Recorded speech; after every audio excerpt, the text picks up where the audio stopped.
Welcome to Rewriting League's Lore Part C setting, focusing on Bandle City. If you don't know what I'm doing, I am trying to make a new League of Legends story while we wait for the actual one to come out. It's supposed to be like a multiverse, not canon at all. I'm just changing little things, which is what we're going to talk about in this video. If you want to know more specifics of this whole project, I made a Part 0 going more in depth of guidelines and all that fun stuff. Parts A through D are just brainstorming. Those are my ideas right now, hoping to get some input or even some of other people's ideas, because through all the videos I've made, people have great ones so far. So please let me know in the comment section below. Without further ado, let's get going and let's talk about Bandle City. If you go to the Universe tab, the icon's a little bit zoomed in and it'll appear it's between Demacia and Noxus, which is really cool. But this is all we get in that website. If you go to Legend of Terra, there's a lot more there. I don't want to go too in depth with all that stuff, but the first major change I want to do is I want to make Yordles the Runeterra protectors. They're not going to be all powerful or anything, and I believe this is what Riot originally intended, but they are making them more fun-loving creatures that are just incredibly magical. So we'll see what their roles are long-term in the main universe, but I think it's a great idea, especially with the current spread of Yordles. I think it makes a lot of sense. Every major city or I don't know, empire has a Yordle there. So it really goes nicely that every Yordle is just there to try to protect the people there. Human or not, Vestian, doesn't matter. They are just there to help cultivate life, right? They're friends with Celestials. Maybe they're tied to the Celestials in some way.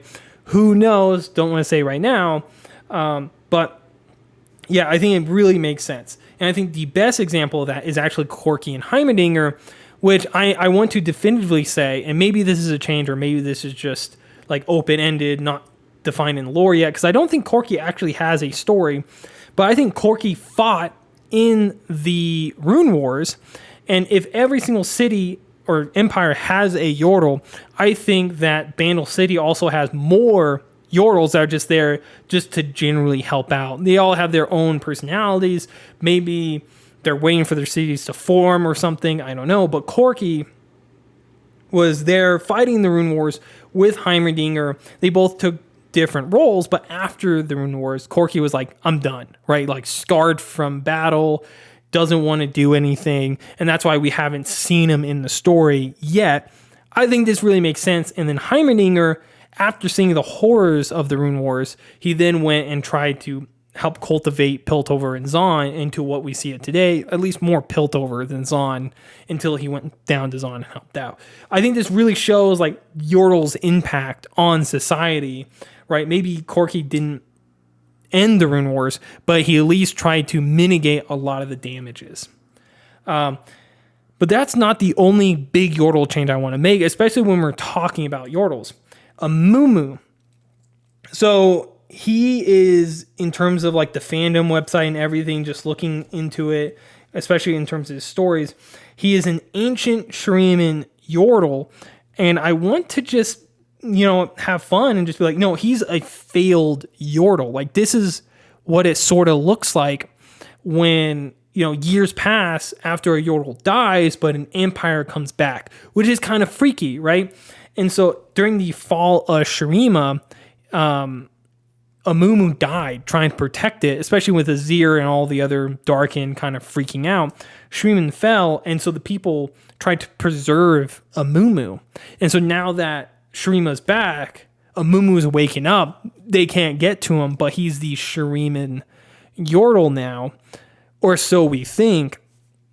Maybe we have some other Yordles kind of jump into the fray like Rumble, but that's what he is. And so he has a lot of history that maybe the other Yordles don't have and a lot of experience. I think this is a good way to explain his current look, bring him back into the story and have some part without it being too major, because I think it's pretty hard for this like ancient mummy guy to, I think no matter how you write it, he could just easily take over. So I think writing it like this makes it a little bit more fun and works with the story overall a lot better. Then there's Gnar. And I think this is just me retelling what the current lore is, but nonetheless, Nar is Freyord's Yordle. Full stop. He was just frozen. That's why we don't see another one, is because Lysandra stole his magic power and then froze him. And so basically, he's always alive, so they never had to replace him. So now that he's finally thawed out, he's out and about again, right? But he's just too crazy. He can't get back to Bandle City. The Bandle City Yordles can't really help him. And so he's just out doing his own thing while other people at Bandle City try to figure out what to do. I think this is a good like side storyline for the Yordles to like, how do they handle this situation? How do they handle Amumu's situation? It brings the Yordles in, and it's a good way for a side story to have huge implications on the bigger story because they have information that once told will change the scope, like what Lysandra froze, or what the Darkin really are, or what the Darkin was doing, or stuff like that, right? Completely can change the scope of the world, especially with the Yordles at the forefront, trying to get information out really quickly with their portals. Teemo. I am personally a fan of Dark Teemo. Dark Teemo is something that when I first heard about it, I was like, this makes complete sense.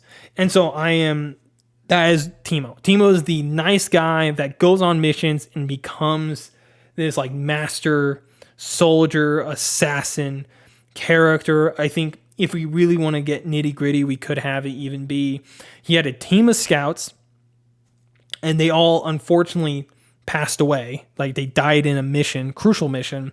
And that's how Teemo lost his handbook of scouts. But there's still people that want to join his team. They want to be a part of it. And so now he's redoing the scouts handbook and trying to be really friendly, but not take him on any serious missions.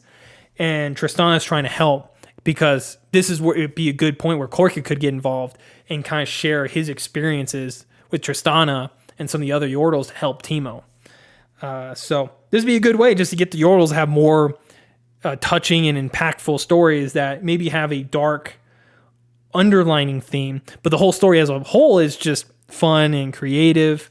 But that's what I have right now. Try not to make this video too long, so please let me know what your thoughts are. Yordles always kind of take a back step in the story, so this is a good way for them to be noticeable in the story without taking over. But I would love to hear your ideas. Until next time, peace.